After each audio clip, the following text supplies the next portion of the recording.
اعوذ باللہ من الشیطان الرجیم بسم اللہ الرحمن الرحیم ان اللہ یأمرکم ان تعدوا الامانات الی اہلہا وَإِذَا حَكَمْتُمْ بَيْنَ النَّاسِ أَن تَحْكُمُوا بِالْعَدْلِ إِنَّ اللَّهَ نِعِمَّا يَعِظُكُمْ بِهِ إِنَّ اللَّهَ كَانَ سَمِيعًا بَصِيرًا۔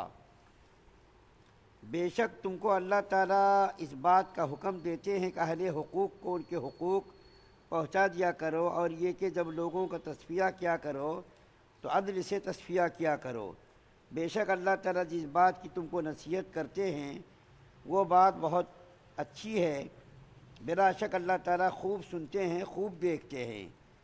سورہ نساء کی آیت نمبر 58 آپ کے سامنے پڑھی گئی ہے۔ اس آیت کریمہ کا پہلے میں شان نزول بیان کرتا ہوں کہ اس آیت کے نازل ہونے کی وجہ کیا ہوئی، واقعہ کیا ہوا۔ چنانچہ حدیث شریف کے اندر آتا ہے کہ اللہ کے رسول صلی اللہ علیہ وسلم ہجرت سے قبل خانہ کعبہ کی زیارت کے لیے تشریف لائے۔ اس زمانے میں خانہ کعبہ کی چابی حضرت عثمان بن طلحہ کے پاس رہتی تھی، یہ کلید بردار تھے۔ خانہ کعبہ کی خدمات اور حاجیوں کو پانی پلانا، کھانا کھلانا تو قریشیوں کے بہت سارے لوگوں کے ذمے یہ کام سپرد تھے۔ حضرت عباس رضی اللہ تعالیٰ عنہ حاجیوں کو پانی پلاتے تھے، اسی طریقے سے ابو طالب جو ہے اپنی ذمہ داری ادا کرتے تھے۔ تو حضرت عثمان بن طلحہ رضی اللہ تعالیٰ عنہ یہ خانہ کعبہ کی چابی کی ذمہ داری ادا کرتے تھے۔ پیر کے دن اور جمعرات کے دن خانہ کعبہ کا تالا کھلتا تھا اور لوگ اندر جاتے تھے اور اس کا جو ہے دیدار کرتے تھے، زیارت کرتے تھے۔ تو اللہ کے رسول صلی اللہ علیہ وسلم ہجرت سے پہلے ایک مرتبہ خانہ کعبہ کی زیارت کے لیے تشریف لائے تو خانہ کعبہ کا دروازہ بند تھا۔ تو اللہ کے رسول صلی اللہ علیہ وسلم نے حضرت عثمان بن طلحہ، یہ بعد میں مسلمان ہو گئے، حضرت عثمان بن طلحہ رضی اللہ تعالیٰ عنہ سے فرمایا کہ ذرا چابی دے دو، میں خانہ کعبہ کے اندر جا کر کے ذرا کچھ عبادت کر لیتا ہوں۔ تو انہوں نے بڑی ہی ترش روئی کے ساتھ جواب دیا، سختی کے ساتھ، غصے کے ساتھ جواب دیا۔ اس کے بعد یہ بات ہو گئی تو اللہ کے رسول صلی اللہ علیہ وسلم نے حضرت عثمان بن طلحہ رضی اللہ تعالیٰ عنہ سے فرمایا، اے عثمان، آج جس جگہ تم ہو اس جگہ میں ہوں گا ایک روز، اور میری جگہ تم ہوگے، اور یہ خانہ کعبہ کی چابی میرے ہاتھ میں ہوگی، اور میں جس کو چاہوں گا اس کو دوں گا۔ اس کے بعد اللہ کے رسول صلی اللہ علیہ وسلم خانہ کعبہ کے اندر گئے اور جو کچھ عبادت کرنی تھی عبادت کر کے تشریف لے گئے۔ اس کے بعد جب اللہ کے رسول صلی اللہ علیہ وسلم مکہ سے مدینہ ہجرت فرما کر تشریف لے گئے تو 8 سال کے بعد، یعنی ہجرت کے 8ویں سال، رمضان کا مہینہ تھا، ہجرت کا 8واں سال تھا، اللہ کے رسول صلی اللہ علیہ وسلم فاتحانہ انداز میں مدینے سے مکہ تشریف لائے اور مکہ فتح ہوا۔ خانہ کعبہ کا آپ نے طواف کیا، اور خانہ کعبہ کا طواف کرنے کے بعد اللہ کے رسول صلی اللہ علیہ وسلم نے حضرت عثمان سے چابی لی، عثمان بن طلحہ رضی اللہ تعالیٰ عنہ سے چابی لی اور اس کو کھلوایا، اور کھلوا کر کے خانہ کعبہ کے اندر 360 بت تھے، 360 بت۔ اللہ کے رسول صلی اللہ علیہ وسلم نے حضرت علی کو بلایا اور بلا کر کے کہا کہ میری گردن پر تم سوار ہو جاؤ، اور جتنے بھی بت ہیں تمام بتوں کو اس کو زمین بوس کر دو، نیچے گرا دو۔ اللہ کے رسول صلی اللہ علیہ وسلم نے تمام بتوں سے خانہ کعبہ کو صاف کروایا، اور اس درمیان میں بہت سارے صحابہ کرام باہر کھڑے تھے کہ اللہ کے رسول صلی اللہ علیہ وسلم مجھ کو چابی دے دیں گے اور خانہ کعبہ کی تولیت اور خانہ کعبہ کا متولی میں بن جاؤں، تاکہ بہت ساری جو ذمہ داریاں قریش میں تقسیم ہے وہ ذمہ داری بھی میرے حوالے ہو جائے۔ تو خانہ کعبہ کے اندر یہ آیت کریمہ نازل ہوئی، جو اس وقت میں نے آیت پڑھی ہے، یہ آیت کریمہ نازل ہوئی۔ اللہ کے رسول صلی اللہ علیہ وسلم باہر تشریف لائے اور یہ آیت کریمہ آپ کی زبان مبارک پر تھی، اور حضرت عثمان بن طلحہ رضی اللہ تعالیٰ عنہ کو بلایا۔ اسی درمیان میں حضرت عباس رضی اللہ تعالیٰ عنہ آ گئے اور کہا، یا رسول اللہ صلی اللہ علیہ وسلم، یہ چابی مجھ کو دے دیجئے، خانہ کا حاجیوں کو پانی پلانے کی جو ہے ذمہ داری میری ہے، یہ شرف مجھ کو حاصل ہے، خانہ کعبہ کی تولیت بھی میری ذمہ داری میں آ جائے، خانہ کعبہ کی چابی بھی میری ذمہ داری میں آ جائے، تاکہ میں یہ بھی شرف مجھ کو حاصل ہو جائے۔ حضرت علی رضی اللہ تعالیٰ عنہ نے بھی درخواست کی، لیکن اللہ کے رسول صلی اللہ علیہ وسلم نے حضرت عثمان بن طلحہ کو بلایا اور بلا کر کے ان کو 8 سال پہلے کی بات یاد دلائی. اے عثمان بن طلحہ، وہ بات یاد ہے جب میں نے تم سے چابی مانگی تھی اور تم نے انکار کر دیا تھا اور تم نے سختی کے ساتھ میرے ساتھ بات کی تھی، وہ بات یاد ہے تم کو؟ تو انہوں نے کہا ہاں یا رسول اللہ یاد ہے. اس وقت میں نے تم سے کیا کہا تھا کہ ایک دن میں تمہاری جگہ پر ہوں گا، تم میری جگہ پر ہوگے، اور جس کو میں چاہوں گا اس کو وہ میں چابی دوں گا. تو آج دیکھو یہ چابی میرے پاس ہے. بہت سارے صحابہ کرام خواہش مند تھے کہ خانہ کعبہ کی چابی میری ذمہ داری میں آ جائے، یہ شرف اور یہ فضیلت مجھ کو حاصل ہو جائے. لیکن اللہ کے رسول صلی اللہ علیہ وسلم نے وہ چابی عثمان بن طلحہ کے حوالے کی اور فرمایا کہ یہ چابی قیامت تک تمہارے خاندان میں اب رہے گی، کوئی اس چابی پر قبضہ نہیں کر سکتا. اور ایک روایت میں آتا ہے کہ حضرت عثمان بن طلحہ رضی اللہ تعالیٰ عنہ نے چابی دیتے وقت یہ بات کہی تھی، یہ میں آپ کو امانت دے رہا ہوں. حالانکہ وہ امانت نہیں تھی، اللہ کے رسول صلی اللہ علیہ وسلم مختار تھے، جس کو چاہے اس کو دے سکتے تھے. لیکن قرآن نے امانت کی شکل کو بھی دیکھیے امانت قرار دیا ہے. امانت کی ایک شکل تھی. حضرت عثمان بن طلحہ نے چابی دیتے وقت یہ کہا تھا کہ یہ امانت ہے، حالانکہ امانت نہیں تھی وہ چابی. اللہ کے رسول صلی اللہ علیہ وسلم ذمہ دار تھے، جس کو چاہے اس کو دے سکتے تھے.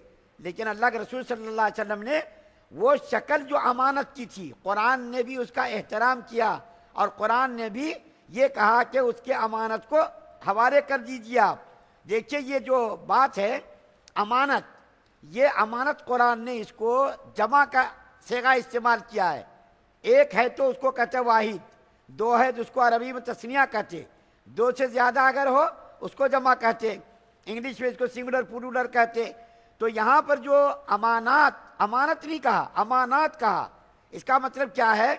ہمارے ذہنوں میں جو امانت کا تصور بیٹھا ہوا ہے کہ کسی نے آپ کو پیسہ رکھنے کے لیے دیا، بھائی یہ آپ پیسہ رکھو، ہم کیا سمجھتے وہ امانت ہے، وہ پیسہ لوٹانا ضروری ہے، وہ بھی امانت ہے، اس کا لوٹانا بھی ضروری ہے. لیکن امانت کا مفہوم بڑا ہی وسیع ہے. امانت کا مفہوم کیا ہے؟ بڑا ہی وسیع ہے. اللہ کے رسول صلی اللہ علیہ وسلم نے منافقوں کی کچھ علامتیں بتائی ہیں. ایک علامت تو اس میں سے یہ بتائی کہ وعدہ خلافی کرتے منافق لوگ، اس کے پاس امانت رکھی جاتی ہے تو امانت میں خیانت کرتے وہ لوگ. اسی طریقے سے وعدہ کرتے تو وعدہ خلافی کرتے، بات کرتے تو جھوٹ بولتے. یہ منافقوں کا علامت بتائی. حضرت انس رضی اللہ تعالیٰ عنہ بیان کرتے ہیں کہ اللہ کے رسول صلی اللہ علیہ وسلم جب بھی کوئی خطبہ دیتے تھے تو آپ یہ ارشاد فرماتے تھے، لا ایمان لمن لا امانت لہ ولا دین لمن لا عہد لہ، کہ اس کا دین ہی نہیں جو امانت دار نہ ہو. یعنی مومن کا کام کیا؟ امانت دار ہونا. اور اس کا دین ولا دین لمن لا عہد لہ، اور اس کا دین ہی نہیں جو وعدوں کی پاسداری نہ کرتا ہو. یعنی مومن کی شان کے یہ خلاف ہے کہ مومن خیانت کرنے والا ہو. اسی طریقے سے مومن وعدوں کی پاسداری نہ کرتا ہو، مومن کی شان کے خلاف ہے. یہ حدیث اللہ کے رسول صلی اللہ علیہ وسلم برابر اپنے خطبات میں ارشاد فرمایا کرتے تھے. حضرت انیس بات کے راوی ہیں. اسی طریقے سے امانت کا مفہوم دیکھیے، المجالس بالامانہ، مجلس کی باتیں جو ہوتی ہیں وہ امانت ہوتی ہے. یعنی چند لوگ بیٹھ کر کے جب کوئی بات کرتے ہیں تو وہ بات امانت ہے. تمام جو بیٹھے والے شریک ہیں، وہ شریک کوئی بھی اس مجلس کی بات کو باہر جا کر اس کا افشا نہیں کر سکتا، وہ امانت ہے. اگر کسی نے اس مجلس کی بات کو باہر جا کر کسی کے سامنے بیان کر دیا تو پھر وہ امانت میں خیانت کرنے والا ہوگا. ہاں اگر ایسی بات ہو، دین کی مجلس ہو، دین کا مشورہ ہو رہا ہو کہ بھائی اس کو پھیلانا ہی مقصود ہے، جیسا کہ روزانہ مشورہ ہوتا، تو اگر وہاں پر کوئی بات ہوئی اور اس بات کے اندر ایسی بات ہے جس کو پھیلانا ہے تو پھیلانا جائز ہے. لیکن اگر کوئی ایسی بات ہوئی کہ وہ مجلس والوں تک ہی وہ بات محدود رہنی چاہیے تو پھر وہ بات کو محدود رکھنا اور اس کا افشا کرنا، اس کو کسی کے سامنے بیان کرنا، یہ امانت کے جو بالکل خلاف ہے. امانت کے خلاف ہے. اگر اس نے اس بات کا افشا کیا، بیان کیا تو گویا کسی نے امانت میں خیانت کر دی. اسی طریقے سے اگر کسی آدمی نے آپ سے مشورہ لیا بھائی دیکھو بھائی میں گھر بنانے والا ہوں یا یہ کام کرنے والا ہوں، تو آپ سے جب اس نے مشورہ لیا تو آپ کی ذمہ داری یہ ہے، شریعت کا حکم یہ ہے کہ آپ اس کو اچھا مشورہ دیجئے، غلط مشورہ مت دیجئے کہ تم ایسا مشورہ دینا کہ اس کا نقصان ہو جائے، اس کا پیسہ پانی میں ڈوب جائے، ایسا مشورہ دینا جائز نہیں، یہ بھی امانت ہے۔ اگر غلط مشورہ آپ نے دیا تو گویا کہ آپ نے امانت میں خیانت کر دی۔ اسی طریقے سے یہ ہاتھ دیکھیے اللہ کا امانت ہے، اس ہاتھ کو اچھے کاموں میں استعمال کرنا۔ اگر غلط کاموں میں اگر ہم نے اس ہاتھ کا استعمال کیا تو امانت میں خیانت کا ارتکاب ہم نے کیا۔ یہ آنکھ اللہ کی امانت ہے، ان آنکھوں کو اچھی جگہ پر استعمال کرنا، غیر محرم کی جگہ پر اس کو استعمال نہیں کرنا، یہ امانت ہے۔ اگر اس کو غلط جگہ پر استعمال ہم نے کیا تو گویا کہ ہم نے امانت میں خیانت کر دی۔ یہ زبان امانت ہے، اس زبان سے اچھے کاموں اس زبان کو اچھے کاموں کے لیے استعمال کرنا ہے، بری باتوں سے اس کو روکنا ہے، گالی گلوچ سے اس زبان کو روکنا ہے، اور اس زبان سے اچھی بات ہی کرنی ہے، اللہ کا ذکر کرنا ہے، تلاوت کرنا ہے، دین کی دعوت دینی ہے، اس زبان کو اچھے کاموں میں استعمال کرنا۔ یہ کان کیا ہے؟ امانت ہے، ان کانوں کو بھی اچھے کاموں میں استعمال کرنا، برے کاموں میں استعمال نہیں کرنا، یہ جائز نہیں۔ اگر ہم نے برے کاموں میں استعمال کیا، غیر محرموں کی بات سنی یا گانا وغیرہ سنا تو گویا کہ اس کان کا استعمال غلط جگہ پر ہوا، اور اگر ہم نے ایسا کیا تو کان کا غلط استعمال یہ امانت میں خیانت ہے۔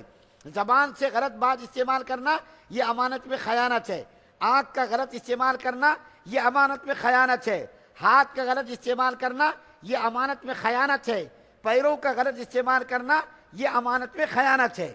اسی طریقے سے اگر کوئی آدمی حکومت کا عہدے دار ہے، کوئی بڑے عہدے پر فائز ہے، تو اس کی ذمہ داری یہ بنتی ہے کہ وہ اگر کسی کو کسی کام کے لیے متعین کریں، کسی کو کسی کام کے لیے منتخب کریں تو اس آدمی کو منتخب کریں جو بالکل ہی دیانتدار ہو اور اس کے اندر وہ کام کرنے کی صلاحیت ہو، اور اگر اس کے اندر صلاحیت ہی نہیں ہے اور بالکل بیکار ہے، بد عقل ہے، اس کو صرف حاکم نے یا منصب دار نے اس لیے اس کو عہدہ دیا کہ چلو بھائی ہمارا پڑوسی ہے، ہمارا رشتہ دار ہے، ہماری اولاد ہے، ہمارا خاندان ہے، تو یاد رکھ لیجئے اس امانت میں اس نے خیانت کی۔